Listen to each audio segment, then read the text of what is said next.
Disney's Wish celebrates 100 years of the animation studio bringing old fairy tales to modern audiences. And the people are super split on whether or not it's a good or bad movie. Debate aside, what I want to talk about is how their big yet subtle twist at the end of the movie changes every Disney movie as we know it. Seriously. And there's another twist, not in the movie itself. We have quite a bit to cover in this Wish deep dive, so hold on tight.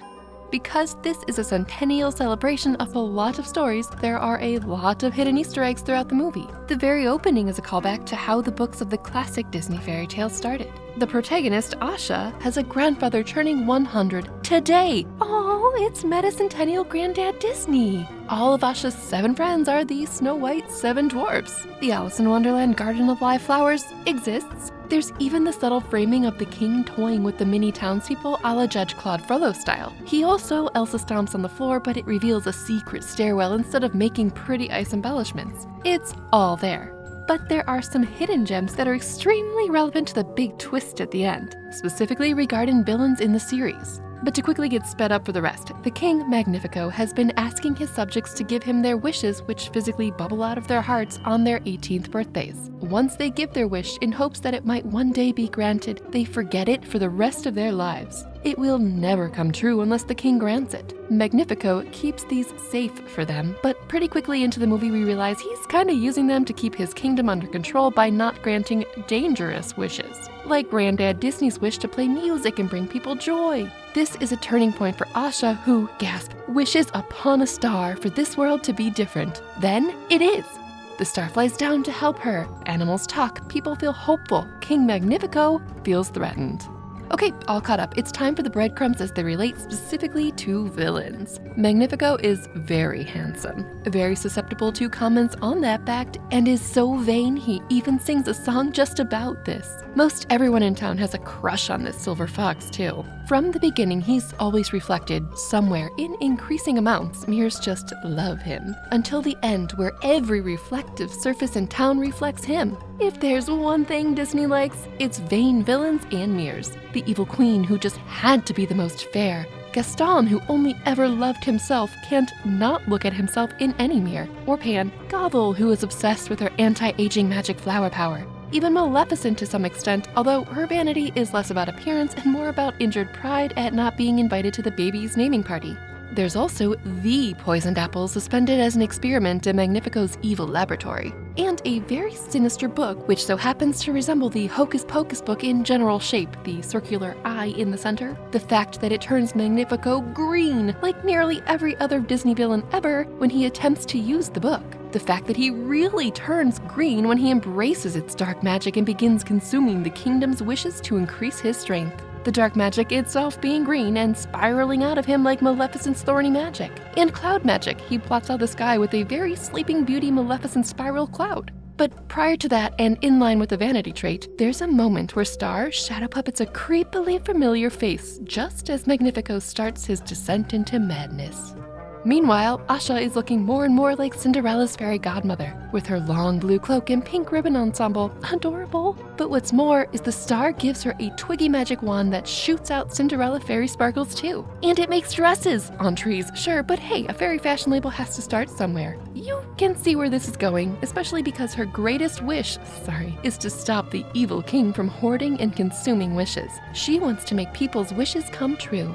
All this time, Magnifico has been consuming the heart wishes of more and more people. He's been obsessing about and does absorb the star too, which supercharges his power so much that every reflective surface in the kingdom reflects him. And he's really shooting out maleficent waves of angry green vines too. They cover the whole courtyard and ensnare all of his subjects as he tries to drain their life, morale. The staff needs to feed. The people all realize that they are all made of stars and overpower his green magic. King Magnifico, defeated, gets sucked into and trapped in the prism of his own staff, merely a reflection with a very important few frames, still vain and obsessed with being the most powerful villain of them all. Queen Amaya sends his mirror to hang in the dungeon. We'll get back to this in a moment.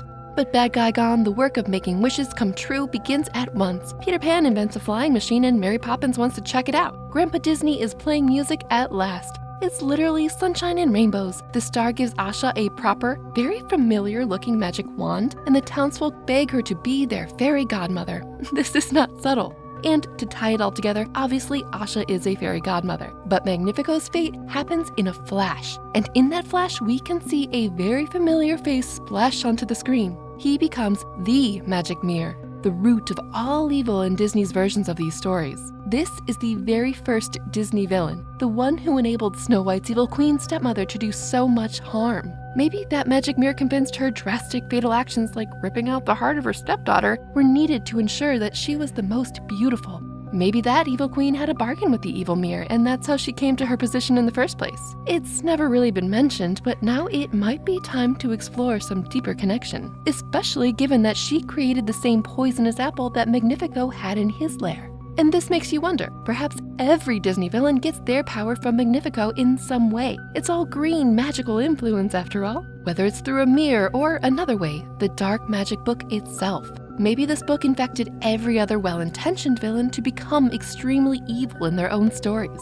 Or they were just bad to the core and gravitated to the book on their own. It was just there in Wish, known to be evil, but nothing more. Maybe it's passed from one to the next. We don't know how Magnifico obtained this book, nor do we know the all-powerful force of evil that originally wrote it in the first place.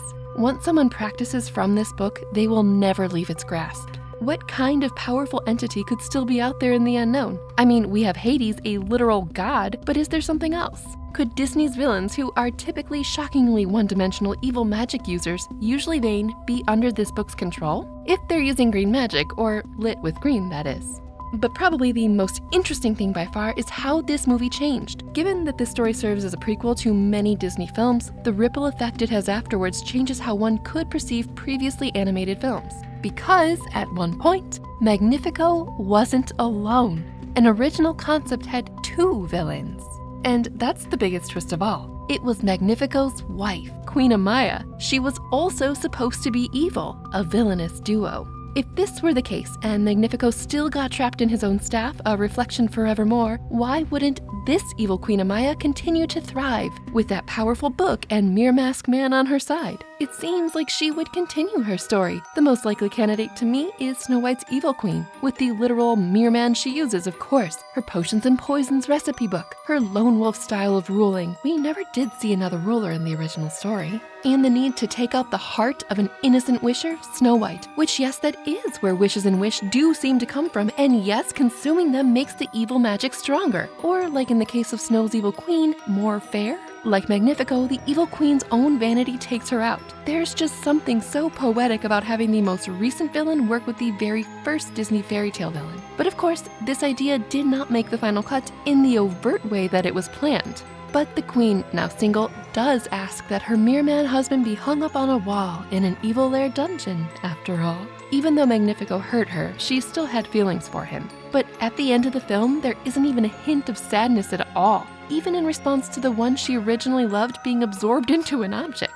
Is this actually Disney's first subtle villain origin story, hidden in plain sight? Evil Queen Amaya's? The film was changed to focus on just Magnifico as a villain, but how would the Disney universe have changed if this wasn't quite the case? Or perhaps maybe she'll turn bad in the future if the film is ever expanded. Now, Disney is no stranger to retconning its own IPs. And while most of these fairy tales pre-exist Disney and are not theirs, Disney's interpretation and universe is. So honestly, it's pretty fitting and kind of clever that their 100-year anniversary project calls back to their very first fairy tale through the magic mirror. And the green that corrupts every Disney villain wretchedly forever after. And vanity, can't forget that key ingredient in this bad guy recipe after all. Like evil magic, the magic of the fairy godmother could be passed along too, because nearly every Disney fairy tale has this same battle. A simple dreamy wisher with a fairy or mentor on their side versus an evil magic user, usually vain, usually using green magic or else lit with green, trying to destroy or thwart wishes and heart's desires. But that's later. For now, everyone in the kingdom now has full control over their own wishes once more, and have come to terms with being made of stars themselves. We can see the start of many tales, Peter Pan and Mary Poppins learning to fly, and all of the credits roll with all of Disney's features over the past century represented as made of stars. And if you wait out the credits, the last thing you'll see is Grandpa Disney contemplatively composing Wish Upon a Star, while I'm assuming wishing upon a star. The wish is probably what it was before, to entertain people. Well, Meta Wish unlocks Centurion Grandpa Disney. Well played. If you would like to visit a magical place full of inspiration, deep dives, and unique classes and more, Fly past the second star on the right and straight into Nebula. This is where I post all of my dark origins and fairy tale animations early, and read long books and old creepy fairy tales early as well. Nebula is where you'll find the best of the best content, from extra mythologies, dives on lore, to world-building inspiration from my friend Tale Foundry, and more, all without ads to interrupt your experience. And because Nebula is by creators, you'll find unique content there that is not on YouTube, like Tale Foundry's original series, Worldsmiths, which dives into the minds of your favorite artists and writers. Checking out my videos on Nebula directly supports me to make more for this channel, and using my links will give you access to 40% off of annual Nebula subscriptions. And by popular demand, this month Nebula is offering lifetime memberships and the ability to gift lifetime memberships to others. That's a lifetime of new content, first and exclusive original content from your favorite creators, all in one platform without ads. You can, of course, also use my link below to directly support me and get 40% off of annual plans. But if you know Nebula is your jam, consider a lifetime membership for you or a friend. Thank you for supporting this channel.